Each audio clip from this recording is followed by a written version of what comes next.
Hello সবাইকে, প্রীতিস কুকবুকে সবাইকে স্বাগতম। আমার ভিডিও সবার কেমন লাগে অবশ্যই জানাবেন। এই কেকটা আমার দেবরের জন্মদিন উপলক্ষে বানানো।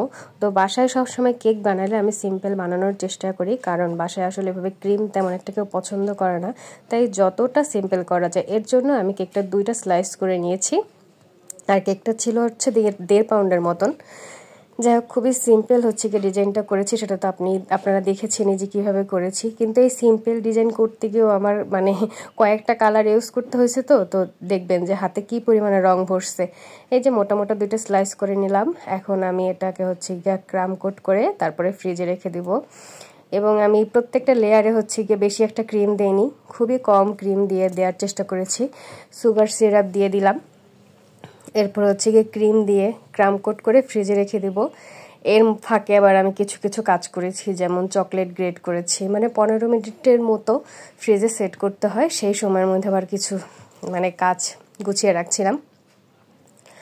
এই তো একটা কেক বানাতে আসলে মনে হয় যে অল্প একটু সময়ের মধ্যেই তো হয়ে যায়, আসলে অল্প একটু সময়ের মধ্যে হয় না।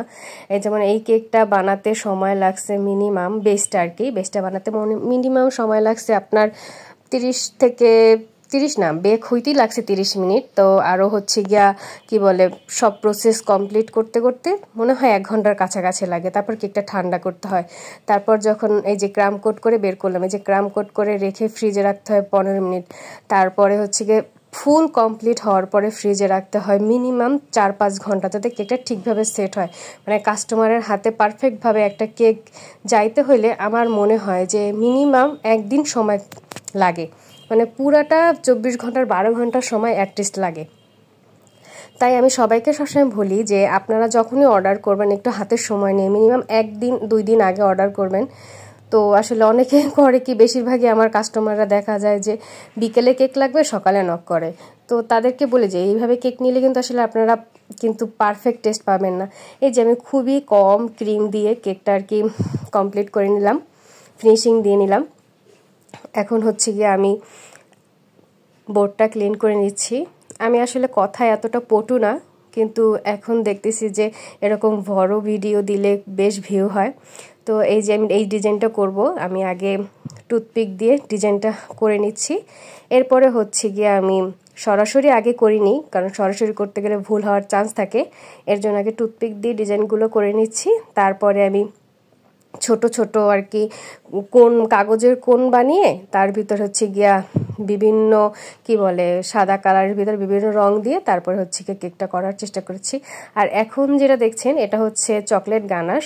এই কালারগুলা সাধারণত মনে হয় যে ব্ল্যাক কালার, আসলে কিন্তু ব্ল্যাক না, চকলেট গানাশ। এগুলো সাধারণত আমি চকলেট গানাশ দিয়েই করি। ফ্রিজে কিছুক্ষণ রাখলে একদম সেট হয়ে যায়, পারফেক্টভাবে শক্ত হয়ে যায়, তো আর সমস্যা হয় না। এই তো আমি চকলেট গানাশ দিয়ে এটা কমপ্লিট করে নিলাম আর্টটা। এখন আমি এই যে রং করব, রং বলতে কি কালার, এটা অবশ্য ক্রিমের ভিতরে। দেখুন কতগুলা আমার রেড কালার নষ্ট হয়ে গেছে, আমি তাড়াহুড়া করতেছিলাম ঢালতে গিয়ে অনেকগুলা রেড কালার নষ্ট হয়ে গেছে। এরকম আসলে অনেক কেকেই আসলে বাচ্চার মায়েদের সবসময় একটা তাড়াহুড়ার মধ্যে থাকতে হয়, চাইলেও আর কি কোনো কাজ স্থিরভাবে করতে পারি না। এই সময় মেয়েটা আমার ডিস্টার্ব করতেছিল। এই যে দেখতেছেন আমি কিভাবে তৈরি করেছি। এভাবে প্রত্যেকটা আমি 4টা কোণ এভাবে রেডি করে আস্তে আস্তে সুন্দর করে বেলুনগুলো কেকটা সম্পূর্ণভাবে রেডি করে নিয়েছি। দেখতেই তো পাচ্ছেন যে কীভাবে করতেছি। খুবই সিম্পল একটা ডিজাইন, কিন্তু কয়েকটা কালারের কাজ বিধায় একটু ঝামেলাই হয়। যারা আর কি নতুন কেক মেক করে তাদের জন্য বেশ ঝামেলারই হবে। আমার এই যে কি বলে বেকিং লাইফে আমি প্রায় 2 বছর হয়ে গেছে, কিন্তু সেল করতেছি মোটামুটি 1 বছর যাবত। তো এই পর্যন্ত আমার কাছ থেকে যারা কেক নিয়েছে সবাই খুব ভালো রিভিউ দিয়েছে। ইভেন আমার কি বলবো, গত 2 দিন আগে একজন কেক নিয়েছে, আজকে আবার কেক নিয়েছে, এরকমও হয়েছে, বা পরের দিনও নিয়েছে, কেক খেয়ে ভালো লাগে আবার অর্ডার করেছে। এরকম কাস্টমার আমার অগণিত।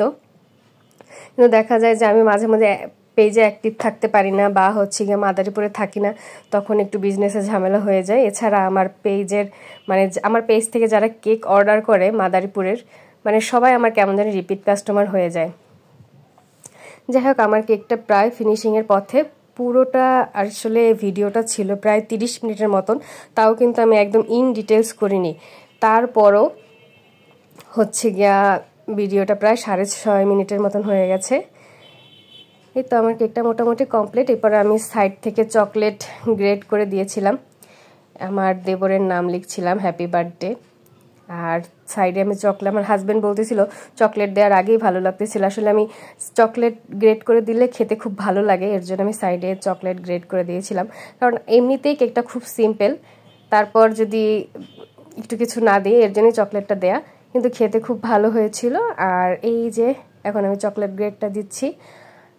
আমার কেকের কাজ মোটামুটি ফাইনাল। আপনাদের কাছে ভিডিওটা কেমন লেগেছে অবশ্যই জানাবেন, এবং ভিডিওটা লাইক শেয়ার করবেন, এবং অবশ্যই সুন্দর সুন্দর কমেন্টস করবেন। আমার পেজের সাথে থাকবেন, প্রীতিস কুকবুকের পেজের সাথে থাকবেন। আর বেশি কথা বাড়াবো না, সবাই ভালো থাকবেন, আর বেশি বেশি আমার ভিডিওগুলো দেখবেন আর শেয়ার করবেন। আমার কেক কমপ্লিট, অনেক পক করে ফেলেছি। বারবার হচ্ছে গিয়া হাত দেওয়ার কারণে মোবাইল আসলে অ্যাডজাস্ট করতে সমস্যা করছিল।